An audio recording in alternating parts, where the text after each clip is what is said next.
All right.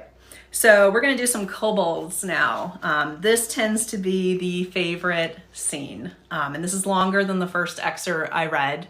And I will attempt to do the voices, but again, I'm not a professional actor, even though I like to sometimes make believe. Who would have thought a fantasy author playing make believe? I know. Everyone is shocked. Here we go. Here's my best take at the kobold scene. Again, you're going to want the audiobook, When Life Gives You Legends by Sound Booth Theater, because their cast is amazing.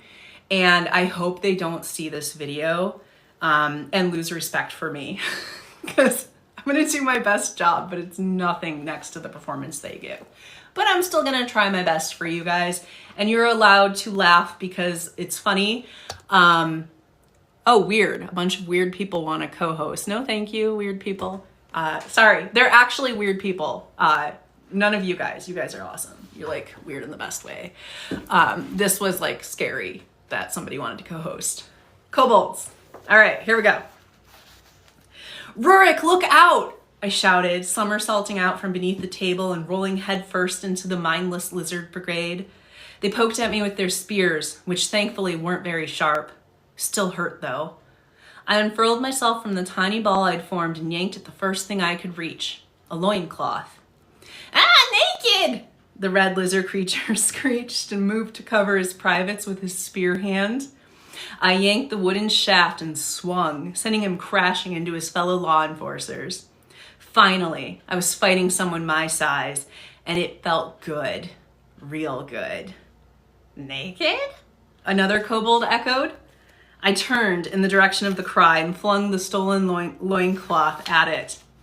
Blind! Blind! It shrieked and scratched at its head while trying to dislodge the fabric. Oh, sweet divinity, this was nice.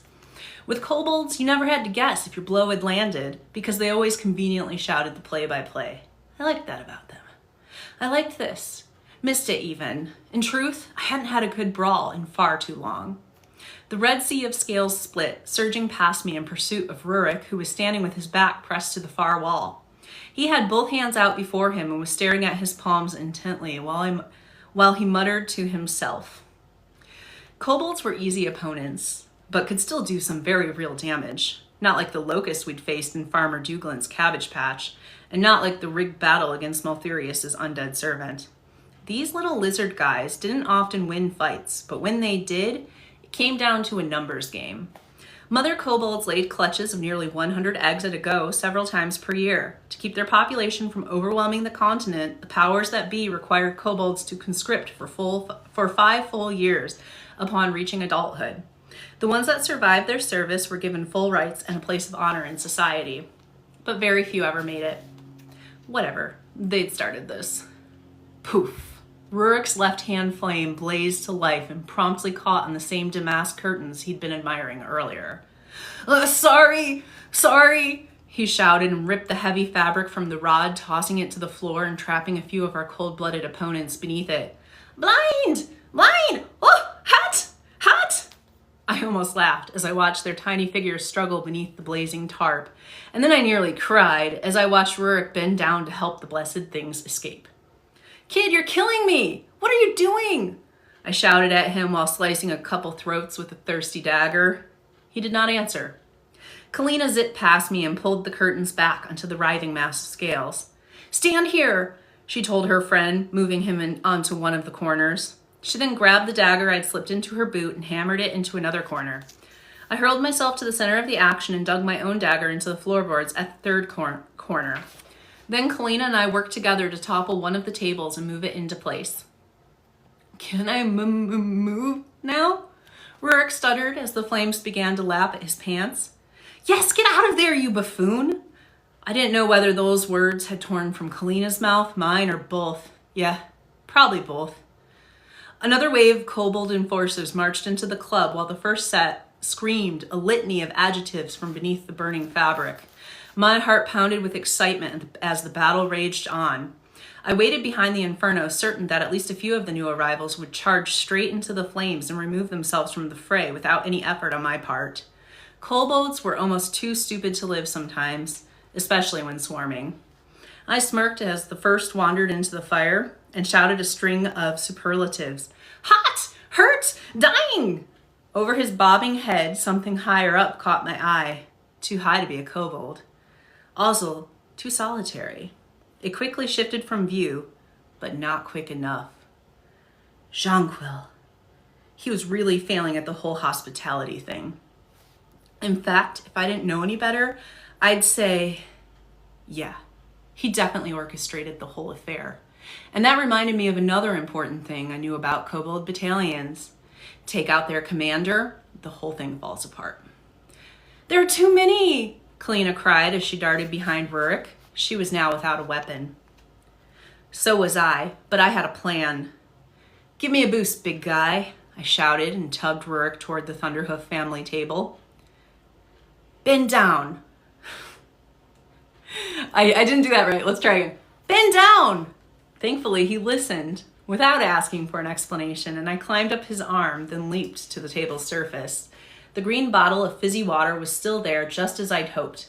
So I grabbed the thing, smashed it on the side of the table, then jumped back onto Rurik's shoulders.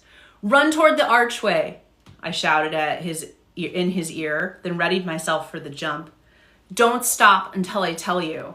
He charged straight through the second troop of kobolds, knocking several over in the process as he raced toward the door. Stop! I cried, knowing he'd need a few seconds to properly react to my command and hoping I told him fast enough to avoid him smashing into the wall. I had not. He hit it face first and crashed onto the ground with a mighty thud. Oops. I, however, had timed my leap just right, effortlessly vaulting from one oversized mount to another. Call off your goons, I snarled, holding the broken bottle to Jonquil's throat. You've already lost your balls, but I think you might miss your head a little more. Shall we see if I'm right? He kicked his hindquarters back and forcibly expelled air from his nostrils and mouth at the same time. I don't speak horse. Call off your goons in a language I understand, or die with them. He reared back and stamped his front hooves, and I almost shanked him right there. But then the lizard folk began to disperse. Retreat! Retreat! They shouted and laughed, leaving just as quickly as they'd entered. Peace! Peace! Good riddance.